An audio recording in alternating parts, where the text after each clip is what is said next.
It's Pop and Silver with Larry Krueger closing down your week. We got 3 great interviews today, but the first one and kicking off our guest list is none other than Carmen Policy, the president and CEO of the 49ers from 1991 to 1997, has been part of the organization since 1981 all the way up until the late 90s and was responsible in large part for 4 Lombardi trophies here in the Bay Area.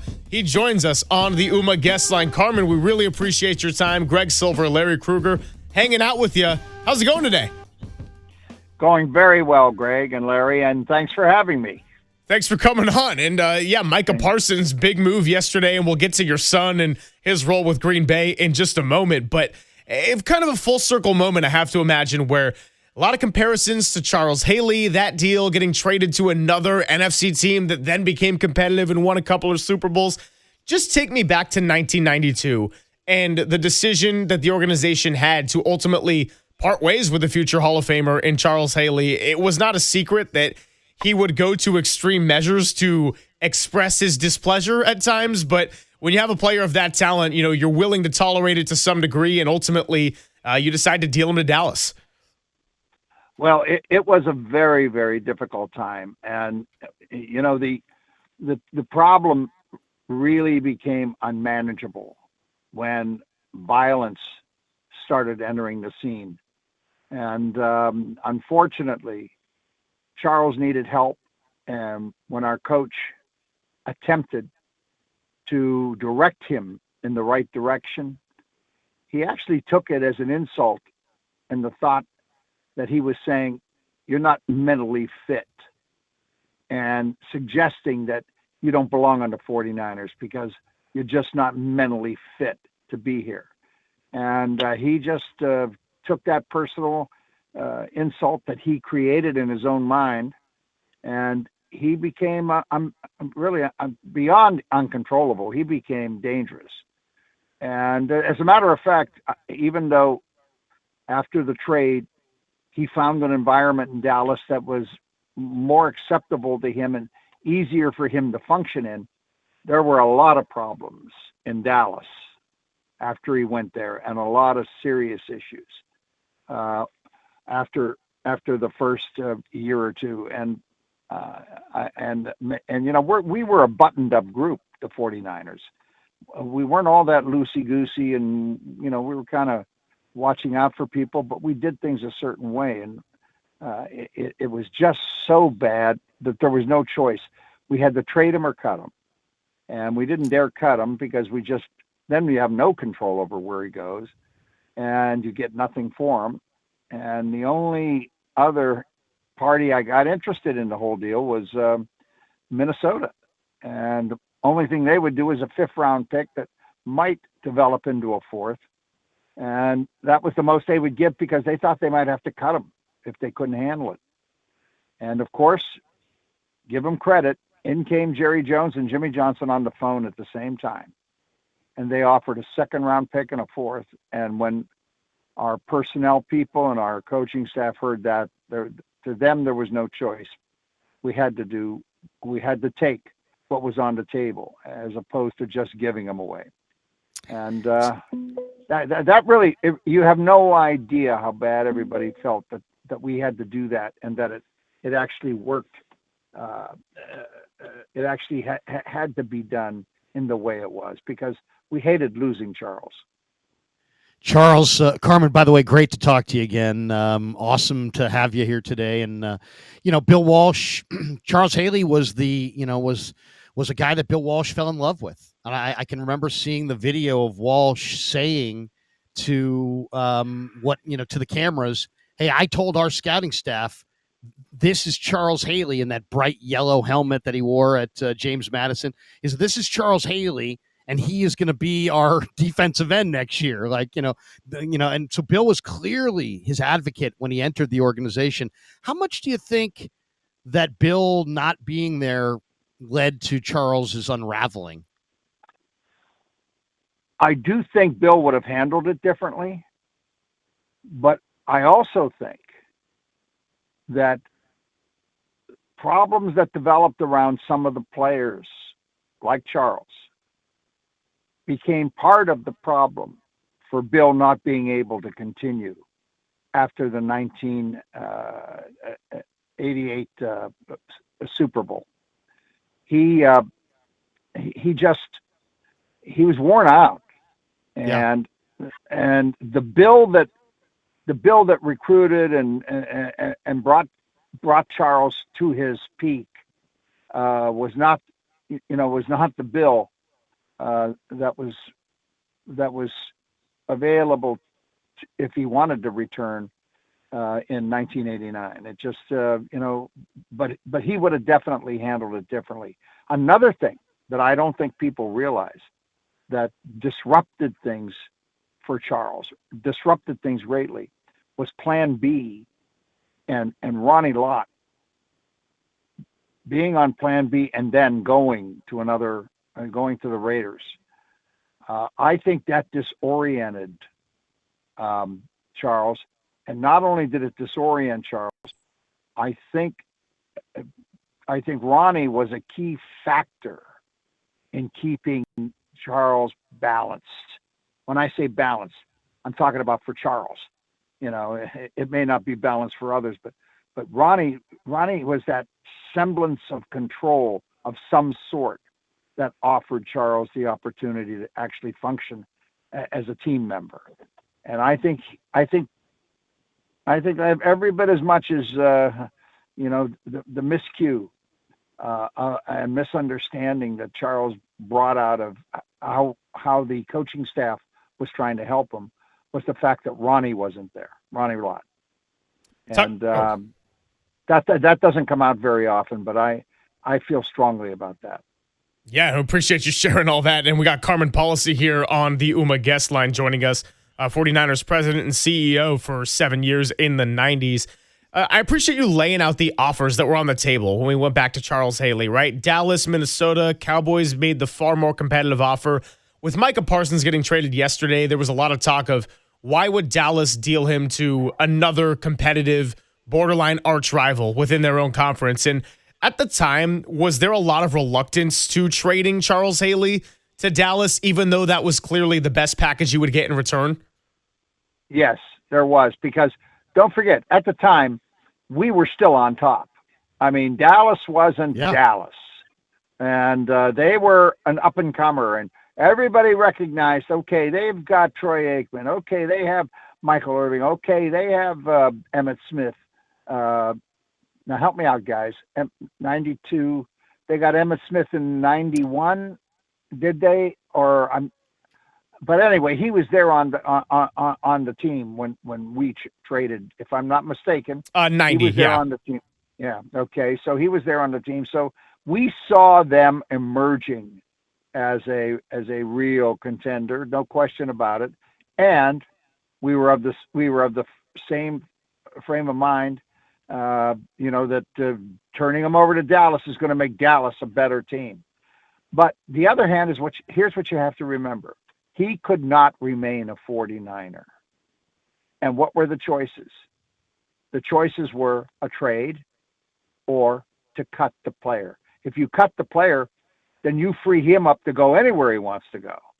And you know that a team like Dallas would have been out there after him, and they probably would have scooped them up, and the 49ers would have nothing to show for it.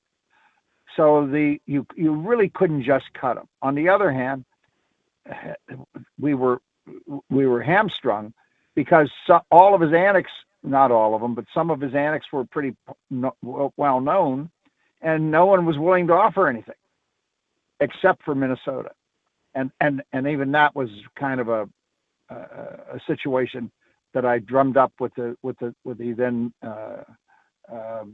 general manager. But so there was no choice in our opinion, because he could not stay on the team. He had to be moved, and the second round pick and the fourth that seemed like the likely best we could do.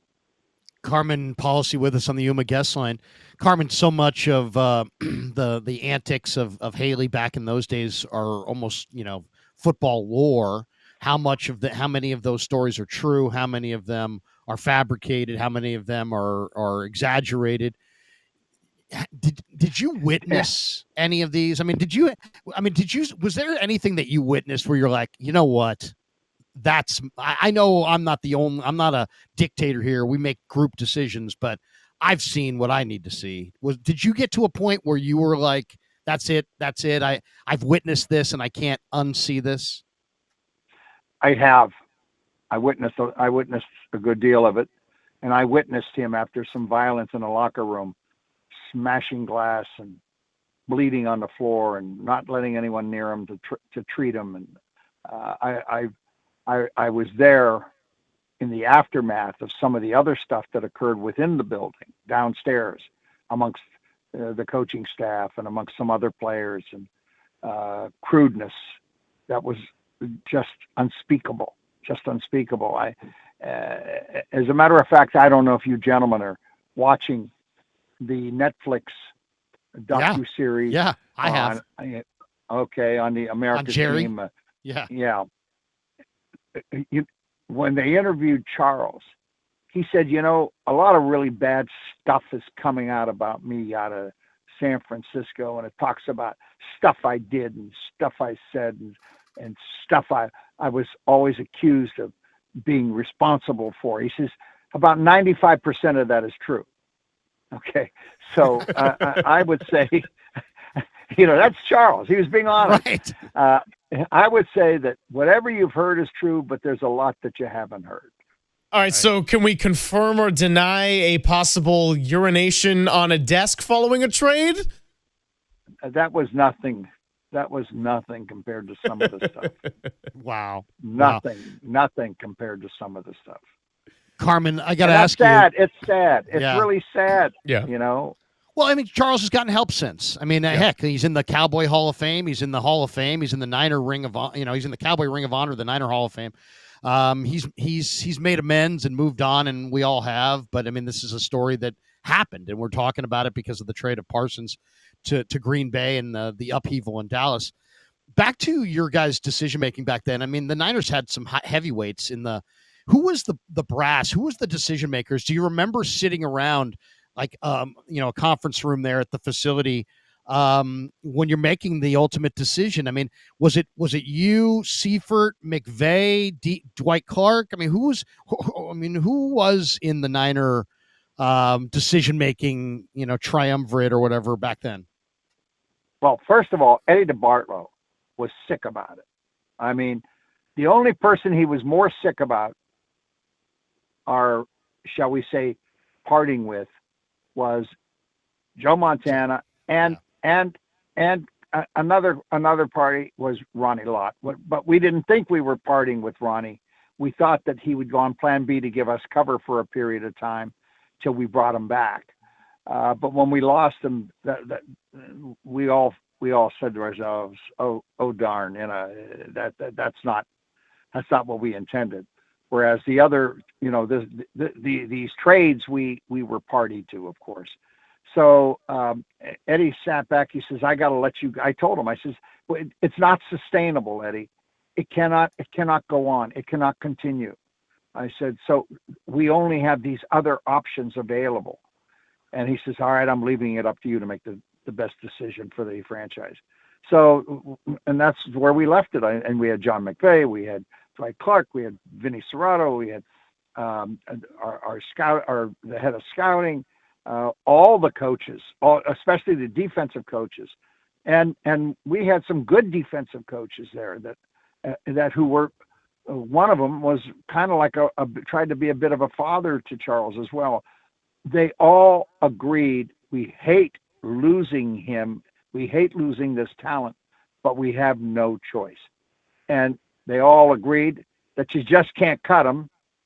You better get something for him, because at least then you're getting something for him. Otherwise, you have no control of where he goes, and he'll wind up in somebody like Dallas, or even maybe even worse, somebody in our division's hands. And so, after a while, it became, once the decision was made that it wasn't sustainable within the organization, then it was only a matter of applying the options and take the best option available.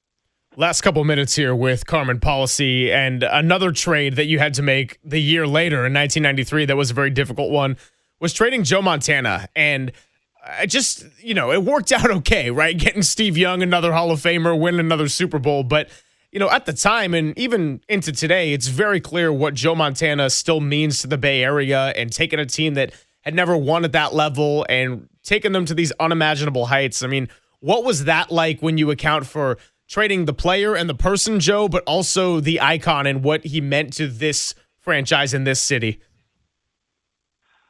Well, the irony of that situation is, in some ways, it was so much harder for us to deal with the Joe Montana situation because of what you just said. He was loved. He was an icon. He meant so much to the team and delivered so much glory and accomplishment to the team. And the situation was almost unimaginable that you'd see Joe Montana in a uniform other than the 49er uniform. However, and by the way, it wasn't like Joe Montana was, demanding a trade and wanting out because of a contract situation, or because of us not wanting him or him not loving San Francisco. So in that regard, that made it really, really tough. On the other hand, we had come to a point within the organization's structure and system where we could no longer keep Joe Montana and Steve Young. It was not, again, sustainable for a couple of reasons, one of which was the salary cap and where we were with both Steve and Joe's contracts, and where we would have to be with Steve if we were going to continue starting him. And then again, we were looking at a situation with Joe's health. Don't forget, we had the benefit of some very, very serious and top-notch medical teams telling us, you can have him play next year.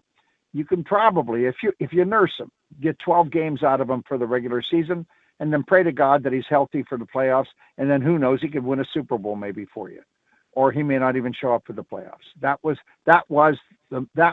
the defined medical opinion. And then after next year, it's kind of over. And so we knew, again, the responsible path we had to take for the future of the franchise. And in that regard, it made it easier to follow the logical and I'll even say more disciplined path than we had to follow with the extreme conduct of Charles pushing us into what we had to do but didn't want to do. And believe me, if you think, I don't know of any time in my life when I went through more controversy in terms of negativity and so forth than during the Montana trade. And we'd go to, we were always welcome at any restaurant in the Bay Area. When I started going to some of the restaurants during that period when it was going to be trading Joe Montana. Oh, they said, well, we're full tonight, Mr. Policy, but maybe if you want to sit at the bar. Okay. Then I had to worry about, are they spitting in my food? And it was incredible. And it comes with the territory, I know, but there was two different situations. So, we were part and parcel of what was happening with Joe. We were forced into what happened with Charles. Carmen, gosh, it's so awesome to talk to you. And the audiences, I'm sure there are people sitting in their car. I'm not going to get out of the car right now. I'm listening to Carmen Policy. I got to ask you, because I you had a very full football life. I mean, you had a hand in the Niners, every one of their championships, 81, 84, 88, 89.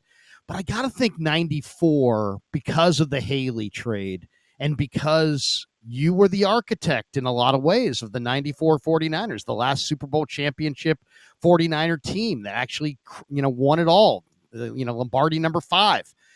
And I always wanted to ask you this. How important was 94? And that was the dawning of free agency, was the beginning. The Niners benefited by Eddie's generosity that was well documented in the 80s and 90s. Lots of people everybody wanted to be a Niner. But you got it done, and you got all these guys, and you assembled an amazing cast with Dion and Ricky Jackson and Dent and Plummer and Norton, and just an awesome team. But I know you've had a great relationship with Mr. D for a long, long time, but did you need that 94 Super Bowl to achieve a different level in Eddie's eyes? I mean, how important was 94 for you and Eddie's relationship, for, as far as how he accepted you post Haley trade, and obviously you were the creator of the 94 team. It's amazing that you asked that question. 94 was total redemption.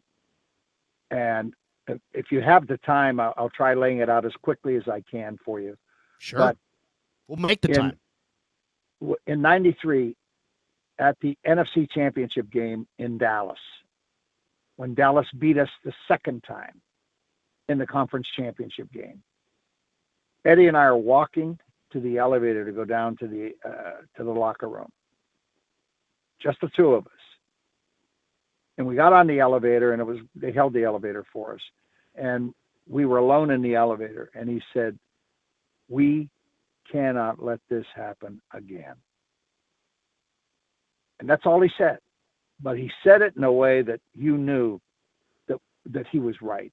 In other words, this franchise and all of the greatness that came with it couldn't be so tarnished if we don't right it, if we don't get back to the Super Bowl, if we don't find a way to beat these Cowboys.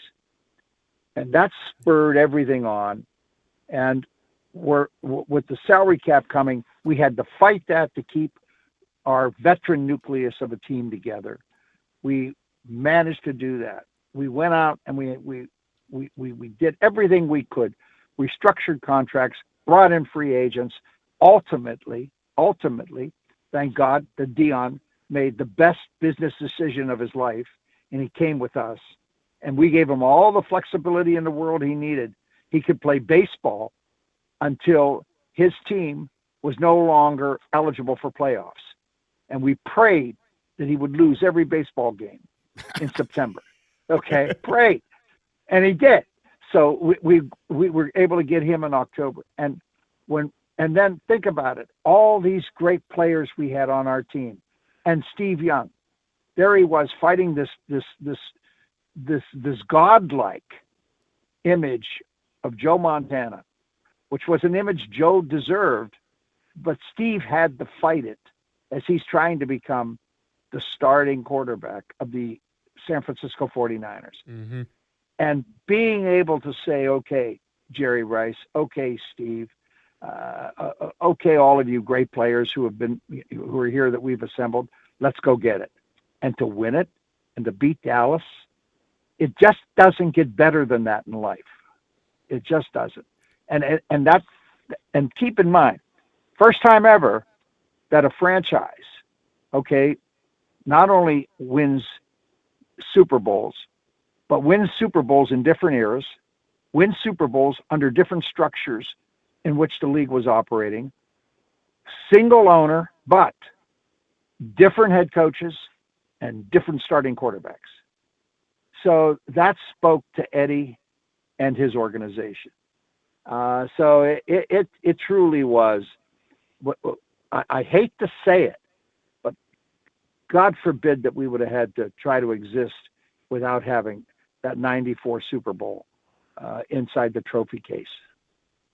That's beautifully told by you, and this was a real treat to have you on today, Carmen. We'll have to do this again because I feel like if it weren't for clock restrictions and other guests and, I don't know, attempting to do the job that we signed contracts for, we just want to keep you for the next couple hours anyway. But I know you got places to be anyway, and really appreciate your time. Look, there's a massive chapter of Bay Area sports history and of football history that does not exist without a lot of your contributions. So we're grateful that we got to take a slice of that for our airwaves today, and we'll certainly have you on again. This will not be the last time.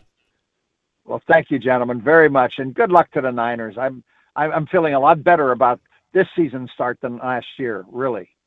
Yeah, I would hope think so. we all are. I don't want another 6-11 to be talking about here. So Thanks, Carmen.